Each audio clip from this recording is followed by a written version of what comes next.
আসসালামু আলাইকুম রহমতুল্লাহি ওবরাকাতুহু। সম্মানিত দর্শক, আরেকটি গণঅভ্যুত্থান ঘটানো হবে বা আরেকটি গণঅভ্যুত্থান অনিবার্য হয়ে পড়েছে। আমরা আমাদের বিষয়গুলো রাজপথে নিষ্পত্তি করব। এই সরকার কয়দিন থাকবে? আওয়ামী লীগ তো পালিয়ে ভারতে যেতে পেরেছে। আপনারা পালাবেন কোথায়? আপনাদের তো পালানোর জায়গা নেই। অথবা যে লন্ডন থেকে এসেছেন সেই লন্ডনে আবার আপনাকে চলে যেতে হবে। ব্যাগ, ব্যাগেজ এগুলো সব গুছিয়ে রাখুন। আচ্ছা বলেন তো এই কথাগুলো কি আমার? না এই কথাগুলো কেউ না কেউ সমস্বরে অনেকগুলো কণ্ঠ একত্র করে বাংলার আকাশ বাতাস কাঁপিয়ে এই যে নতুন একটি সরকার এলো, আজকের এই ভিডিও যখন করছি তখন সবেমাত্র ৭০ দিন হয়েছে। ২ মাস ১০ দিন। তো এই অল্প সময়ের মধ্যে কারা এই কথাগুলো বলছে? প্রকাশ্যে, রাজপথে এবং অন্যান্য জায়গাতে। এইগুলো একটা সমীকরণ। ২ নম্বর হলো যে এই সরকারের পরিচয় কি? এটা কি বিএনপি সরকার? নাকি বিএনপির যে একটা জোট আছে সেই জোটের সরকার? এখানে কি বিএনপি ছাড়া অন্য কোনো দলের নাম আপনারা বলতে পারেন যেটাকে ইতিপূর্বে যেমন দেখা গেল আ মহাজোটের সরকার বলা হতো বা বিএনপি জামাত জোটের সরকার বলা হতো। তো সেইরকম কোনো পরিচয় আছে কিনা? পরিচয় নেই। এখানে জোনায়েদ সাকি, নুরুল হক নুরু তারা যে এই সরকারের সাথে আছে, মানে আপনি বুঝতেই পারবেন না যে তারা ভিন্ন একটা দল থেকে এসে জোট করেছেন। অ্যাজ ইট ইজ মনে হয় তারা বিএনপির একেবারে আপনজন, ইভেন বেটার দ্যান বিএনপি। তাদের কথাবার্তা, আচার-আচরণ, ইভেন আন্দালিব রহমান পার্থ। মানে পার্থের একটা দল আছে, ছোট হোক বড় হোক এটা তো দল। নুরুর একটা দল আছে, সেটা ছোট হোক বড় হোক। জোনায়েদ সাকির একটা দল আছে। আর অন্যদিকে ববি হাজ্জাজ তারা তো নিজেদের দল। তারপরে সেলিম সাহেব, সাআদাত হোসেন সেলিম, তার যে একটা দল এলডিপি, এগুলো সব তারা ব্যান্ড করেছেন। মানে বন্ধ করে, ভ্যানিশ করে দিয়ে বিএনপিতে যোগদান করেছেন। আরো একজন আছেন রেদওয়ান আহমেদ। তিনি তো বিএনপিতে যোগদান করেছেন। ফলে আসলে এই জোটটি মূলত এখন আর জোট হিসেবে নয়, এটা বিএনপি এবং গং, বিএনপি অ্যান্ড গং। তাদের সমমনা যারা লোক আছেন, আমরা এই কথাগুলো বলে থাকি, যাদের সঙ্গে রক্তের সম্পর্ক, তারপরে একত্রে তারা কাজ করে। জাস্ট অনেকটা গ্যাং হিসেবে নেতিবাচক অর্থে এটা ব্যবহৃত হলেও আইনের ভাষায় এটাকে বলা হয় বিএনপি অ্যান্ড গং। বাদী বা বিবাদী এবং তাদের যারা সঙ্গী সাথী আছেন তাদের মধ্যে যে একটা মহরম দহরম সম্পর্ক, মাখন মাখন সম্পর্ক, এই জিনিসগুলো বোঝানোর জন্য, উষ্ণ উষ্ণ সম্পর্ক, রক্তের সম্পর্ক, এই জিনিসগুলো বোঝানোর জন্য আইনের ভাষায় অমুক অ্যান্ড গং, কাদের অ্যান্ড গং, জাবের অ্যান্ড গং, এরকম জিনিসগুলো বোঝানো হয়। সেই দিক থেকে বিএনপি অ্যান্ড গং এর অর্থ যে বিএনপির সাথে যারা যারা আছে তাদের সবার সঙ্গে একটা জড়োয়া জড়োয়া ভাই, মায়ের পেটের ভাই, স্বামী স্ত্রীর সম্পর্ক, যেগুলো রাজনীতিতে ইতিপূর্বে যখন আপনারা শুনেছেন, এরকম একটা ভাব বোঝায়। এবার বিরোধী দলে আসেন। বিরোধী দলের মধ্যে একটা জোট হয়েছে। সেই জোটগুলোর মধ্যে আপনি কাদেরকে চেনেন? এখানে দুটো জোট। আ অর্থাৎ সরকারের একটা জোট আর বিরোধী দলের একটা জোট। বিরোধী দলের যে জোট আছে, ওটাও কিন্তু সরকারের মতোই। এখানে এনসিপি আছে, জামাত আছে। আর কে আছে আমি তাদের নাম জানি না। ১১ দলীয় জোট বলা হচ্ছে, কিন্তু অন্য যে দলগুলো আছে আমি তার নাম একটারও নাম জানি না। কিন্তু এনসিপিকে কি আপনার মনে হয় যে এটি জামাত নয়? বা জামাতকে মনে হয় যে তারা এনসিপির অভিভাবক নন? এরকম কি মনে হয় আপনার? ইট মিনস এখানে যে ১১ টি দল আছে, এই ১১ টি দল মনে হচ্ছে যে তারা একই মায়ের পেটের ভাই, অর্থাৎ জামাত অ্যান্ড গং। অথবা আপনি যদি এনসিপিকে ভালোবাসেন তাহলে এনসিপিকে আগে আনেন, তাহলে এনসিপি অ্যান্ড গং। বিএনপি অ্যান্ড গং versus Jamaat or NCP and গং। এই হলো আপাতত দৃশ্যমান পরিচয়। আচ্ছা এখন এরা কি তলে, তলে সমঝোতা করে ক্ষমতায় এসেছে? এটা আপনি আমি বলছি না। ওই পার্লামেন্টে যারা সংসদ সদস্য তাদের মধ্যে অনেকেই বলছেন যে এরা হলো আমি এবং মামু। আমি এবং মামুদের যে একটা সমঝোতা, সেই সমঝোতাটা কেমন হতে পারে? আগে যেমন একটা আমরা শুনেছি গৃহপালিত বিরোধী দল। গৃহপালিত বিরোধী দলের উদ্ভাবক জনাব হুসাইন মোহাম্মদ এরশাদ, প্রয়াত প্রেসিডেন্ট। আর এই গৃহপালিত বিরোধী দলের জনক একজন হল উদ্ভাবক, যিনি আবিষ্কার করেছেন, ইনভেন্টেড, জনাব হুসেইন মোহাম্মদ এরশাদ। আর এটার যে একটা থিওরি, অনেকগুলো ৮০-৯০ টা দলকে একত্র করে, এখন যেমন ১১ টা দল আছে, এরকম ৮০-৯০ টা দলকে একত্র করে বাংলাদেশের প্রথম বিরোধী দলীয় যে নেতা বা বিরোধী দল, এটার যে জনক, ফাদার, পিতা, তিনি হলেন জনাব আসম আব্দুর রব। জাসদের একাংশে সভাপতি ছিলেন বা সাধারণ সম্পাদক ছিলেন। কিন্তু উনি আসলে জাসদ বড় ব্যাপার নয়, বাংলাদেশের কিংবদন্তির ছাত্রনেতা, মুক্তিযুদ্ধের ইতিহাস সৃষ্টিকারী একজন নেতা, যার যে বর্ণাঢ্য ইতিহাস, সে ইতিহাস বাংলার রয়্যাল বেঙ্গল টাইগার, সে ইতিহাস বাংলার সিংহ, সেই ইতিহাস বাংলার শেরে বাংলা। মানে আপনি যা কিছুই বলেন না কেন, আসম আব্দুর রব একটা ইতিহাস। তো সেই ইতিহাসের মহানায়ককে এটা প্যাকেটের মধ্যে ঢুকিয়ে হোসেন মোহাম্মদ এরশাদ তার গৃহপালিত বিরোধী দলীয় নেতা বানাতে পেরেছিলেন। অথবা নেতা নিজে, তিনি তার সেই জঙ্গল ছেড়ে, বাঘের হুঙ্কার ছেড়ে তিনি সার্কাসের বাঘ, লক্ষণ দাস যে সার্কাস অ্যান্ড কোম্পানি ছিল, সেই সার্কাসের বাঘ হওয়ার জন্য তিনি সে খাঁচায় ঢুকেছেন। তার সঙ্গে যারা খেলেছে তাদেরকে তিনি হা করে দিয়েছেন, যারা মুখের মধ্যে হাত ঢুকানো যায় তাদেরকে তিনি অনুমতি দিয়েছেন, বা তাদেরকে তিনি বলছেন যে আমি খেলবো, আমার পিছিয়ে তুমি চলো, আমি কিচ্ছু বলবো না, আমার নখ নেই, দাঁত নেই, ইত্যাদি সবকিছু। মানে অ্যাজ এ হোল বাংলাদেশের ইতিহাসে গৃহপালিত বিরোধী দল এবং বিরোধী দলের জনক জনাব হোসেন মোহাম্মদ এরশাদ এবং আসম আব্দুর রব কিংবদন্তি হয়ে আছেন, other than any of the history. যেমন ওনার ছাত্র রাজনীতির হিস্ট্রি কিংবদন্তি, এরশাদ সামরিক শাসক, স্বৈর শাসক, ইটস এ হিস্ট্রি।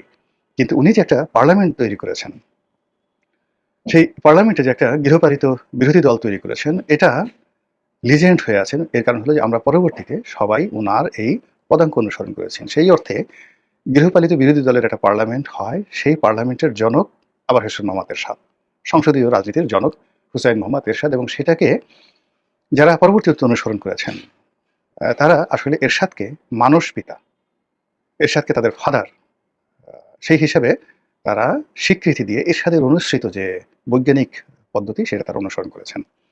তো সেই দিক থেকে এরশাদ সাহেবের যে পার্লামেন্ট, অষ্টআশি পার্লামেন্ট, এটার যে তর্জন ছিল, গর্জন ছিল, এটা একদিকে আমি তো বললাম যে একদিকে হোসেন মোহাম্মদ এরশাদ, আপনি তাকে যদি মানে যাকে বলা হয় জুলিয়াস সিজার হিসেবে তুলনা করতে পারেন, সেই তুলনায় সেই যে তাকে সার্কাসের বাঘ হিসেবে আসম আব্দুর রবকে তুলনা করতে পারেন।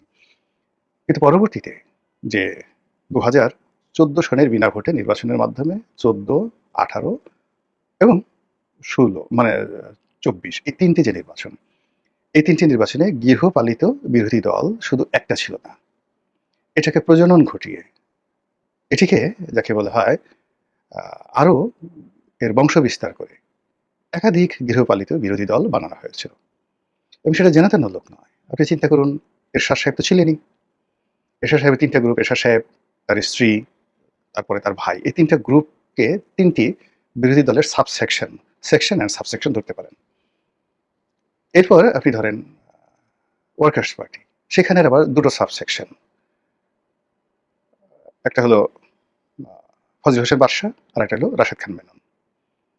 এরপরে ধরুন ইনু সাহেব, হাসানুল হক ইনু, তারও দুটো গ্রুপ, তিনি একটা গ্রুপের নেতৃত্ব দিতেন, আর একটা গ্রুপ সেই ছিলেন মইনুদ্দিন খান বাদল।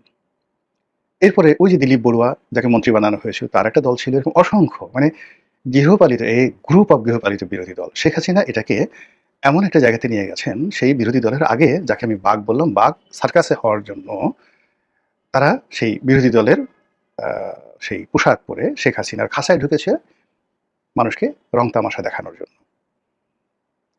তো এই এরশাদের, আর এটা শেখ হাসিনার জামানাতে এগুলো বাঘ ছিল না, এগুলো সবাই শেখ হাসিনা তাদের সবাইকে বিড়াল বানিয়ে ফেলেছিলেন। এবং এগুলো অনেকটা সেই পার্সিয়ান ক্যাটের মতো। বাংলাদেশের যে বিলাইগুলো রয়েছে, যেগুলোকে আমরা বিড়ালকে বিলাই বলি, দেশি বিড়াল, এগুলোর মোটামুটি দেখেন একটু ফুসফাস করার ইয়েছে, এরা আঁচড় দেয় এবং মাঝে মধ্যে অবদ্ধ হয়, তারপর শেষে বিদ্রোহ করে আমাদের দেশের বিড়ালগুলো। কিন্তু আপনি যেগুলো পোষা পার্সিয়ান ক্যাট রয়েছে, এই বিড়ালের বিশাল বাঘের মতো মুখ, সারা শরীর ভরা পশম, এরা শুধু ক্যাট ফুড খায়, এমনকি মিউ মিউ করে না, দেখতে ভালো লাগে। ওইরকমভাবে শেখ হাসিনা তার যে বিরোধী দল, গৃহপালিত বিরোধী দল, তাদেরকে ওইভাবে বানিয়ে ফেলেছেন।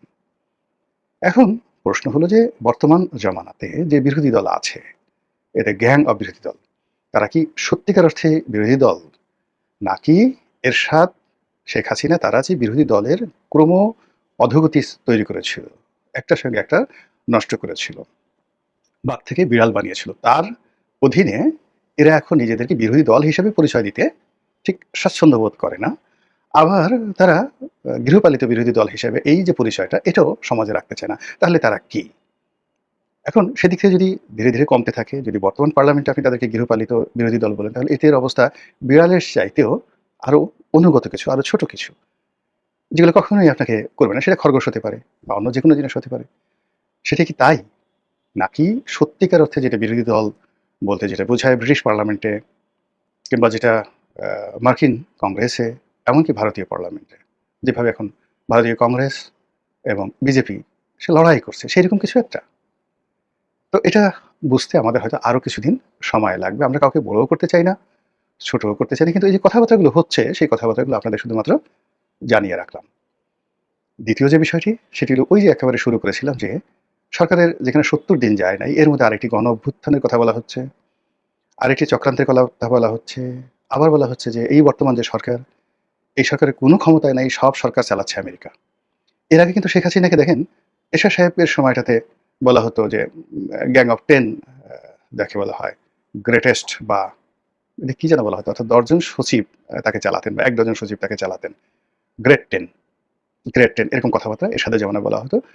ইভেন মিলিটারিরা তাকে চালাতো, এ কথা কিন্তু কেউ বলতো না এরশাদকে। অর্থাৎ তার খুব প্রভাবশালী ১০ জন, মোকাম্মেল হক সাহেব, এম কানোয়ার সাহেব, এরকম খুব জাদ্রেল সিএসপি ছিলেন ১০ জন। তারা এরশাদ সাহেবকে চালাতেন। আবার শেখ হাসিনার বিরুদ্ধে বদনাম ছিল যে তাকে চালাতেন মূলত এই রয়ের একটা শক্তিশালী গ্রুপ ছিল। তারা তার উপর প্রভাব বিস্তার করতেন। এর বাইরে মানে কেউ চালাচ্ছে না। কিন্তু এখন কি হচ্ছে? এখন সরকার সম্পর্কে বলা হচ্ছে, ফরহাদ মাজাহার সাহেবের মতো লোক বলছেন যে এই সরকার চালাচ্ছে আমেরিকা। এই সরকারের কোনো ক্ষমতা নেই। এই গেল একটা অবস্থা।